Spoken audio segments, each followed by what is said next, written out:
All right, what's going on, everybody? The Boxing Source here checking in, and very thankful to have this guest on as he has a big fight coming up here on January 31st as he takes on Keyshawn Davis, which is the co-feature bout to Ring 6 at Madison Square Garden.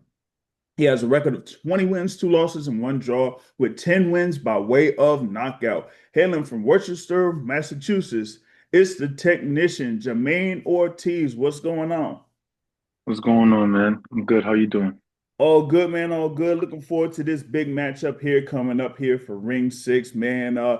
Just seeing here, how you feeling here as you're going into fight week. I know it's been a wild couple of months with what's been going down, behind the scenes and everything like that. But as a fighter, how has the camp been? I know that I've seen a few videos of you on your YouTube channel. Y'all check them out on YouTube there with the fight vlogs and things like that. And you kind of like do some things outside of the ring, with like, building a house, spending time with your family and things like that. So, how have you, gotten that schedule down going into your 10th year as a pro? Um, Man, camp is going great. Like you said, I've been doing this for 10 years, so I kind of got it down to to to a pact, where I understand the ins and outs, I adjust and I'm flexible and I know and do what's right by me. Uh, yeah, as you said, we as fighters still have a life outside of boxing, Uh, but everything's been good, man. Just keeping things normal. Yeah, for sure, for sure. Just having that balance and everything like that while preparing for a big fight here, with this key bout against Keyshawn Davis. He has that being the first bout in his division, and you have said that, hey, going up against you, man, that's a huge mistake for the first fight at 140 and everything Yeah. like that. And that you also, you said that you taking on better fighters than Keyshawn. I, heard that, when you were talking with Andre Ward and Roy Jones Jr. Now, what is it that you see in Keyshawn that you could take advantage of on January 31st? Um, I have to see. I'm gonna have to see on 31st what I could take advantage of. But I just think again, I'm a faster fighter. Uh, I think I got better movement. Uh, I just don't think he's gonna be able to hit me. Yeah, you've been able to show, a lot of things in the ring as far as like your movement and technical skill, as they say, being the technician and Yeah. everything like that. So, you just don't feel like Keyshawn will be able to, keep up with that movement and, you'll be able to outpoint him. And then, eventually, hey, you get the win, get the stoppage decisions, whatever. But you don't really think that he has the skill that you have there in the ring. No, he got skills. He's definitely a skillful fighter. Every to get to this level of boxing, you have to have skill. You have to be a good fighter. I just think styles make fights, and I just think when it comes to us two facing off in the ring, there's gonna be a disparity. Gotcha, gotcha. Now, the last time that I saw you live was against Yomar Alamo in Orlando in March. There, you had the win there, decision win. No, you had a fight after that, pretty much in the same venue later in the year last year. But after that win against Yomar Alamo, you did say that you wanted a shot at a world title, and at that particular time, you did kind of mention Gary Antoine Russell was the WBA champion. Now, what do you feel what the win over Keyshawn Davis can do for you in the super lightweight division? I think it'll definitely set me up for a world title. This is gonna be for the WBO title eliminator. So, winner should be getting the winner of Teofimo and Shakur.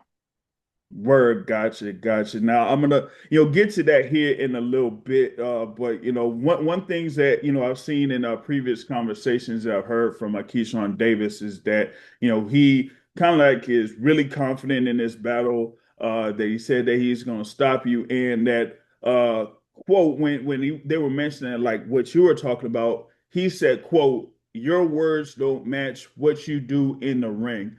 Does it seem like Keyshawn is overlooking you in this match on January 31st? Uh, he could be overlooking me, and I think there's gonna be a big mistake on his end. But I'm all for him making all the mistakes in the world. Mm-hmm. Mm-hmm. Gotcha. Yeah, So gotcha. Yeah, for sure, for sure. Now, one thing that I wanted to mention here also is that you've been able to have a great team around you there at CES Boxing and Box Lab Promotions. Quick shout out to Mario Serrano. Yeah. You have Marjorie Piedra and Jimmy Birchfield that have been key figures in the sport and have guided your career here currently. Talk about their impact and what they have done for you. Yeah, the CS has brought my careers from the ground up since I turned pro with them, and Marty has definitely helped as well. So, just give a shout out to them because, without the promoters, us boxers really can't get a foothold onto a lot of things by ourselves. Yeah, yeah. I mean, they're able to show you the ins and outs of what's going on, in the sport of boxing and basically in the business of boxing, right there. So that's key to have a great team there in order to guide your career and be able to get the opportunities that you could get in order to get to the highest level there within the sport. Now, you're on here with the co-feature on Ring Six, right? And we talked about the thing there with the main Mhm. event, Teofimo Lopez, Shakur Stevenson, Ring Magazine Championship on the line at super lightweight. Now, I know you would like another opportunity to face Teofimo Lopez there, but if there's somewhere Shakur wins, what do you think about that potential matchup? I think it's a great fight. To be honest, I would prefer that fight just because I love to take somebody's O away. And after I take on Keyshawn's O away, I'll take Shakur's O away. It's just gonna be a ladder effect of just me facing more undefeated fighters and just beating them. Word. I mean, you had the whole thing with Keyshawn Davis and Shakur Stevenson there, like best friends or like brothers and everything like that. So I guess you would say like, hey, you know what? I'll take on one, you take their O, and then I'll take on as to say the Yeah, other, take another O there on that. yeah, Yes. yeah. They're about that. They don't want to fight each other because they're brothers, and you know, it sucks. It's like when Ahir Albright he fought both of the brothers, the Davis brothers, and Mhm. ended up beating one of the brothers. They didn't like that, so it's gonna be me doing that to them. Me beating both of the brothers. Word, word, word. I got you. I got you. I got you. All right, for sure. Now, I mean, here we are. We just about days away here from fight week. We getting locked in here, in for New York City, Madison Square Garden, for the bout against Keyshawn Davis there. Like anything else that you would want to, add in about, preparing for this matchup here for January 31st? No. Just y'all get your popcorn ready. Y'all stay tuned in. It's gonna be a great show. Yeah, no doubt, no doubt. Y'all be sure to check it out. Of course, it's Ring Six. You're gonna have Jamaine Ortiz here, the technician, going up against Keyshawn Davis, January 31st at Madison Square Garden. It will be, they're live on the zone, or you could be out there at Madison Square Garden in New York City. We're definitely looking forward to seeing the technician in action, and very thankful for you to speak with the boxing source right here. Thank you, man. Appreciate it. Yeah, for sure.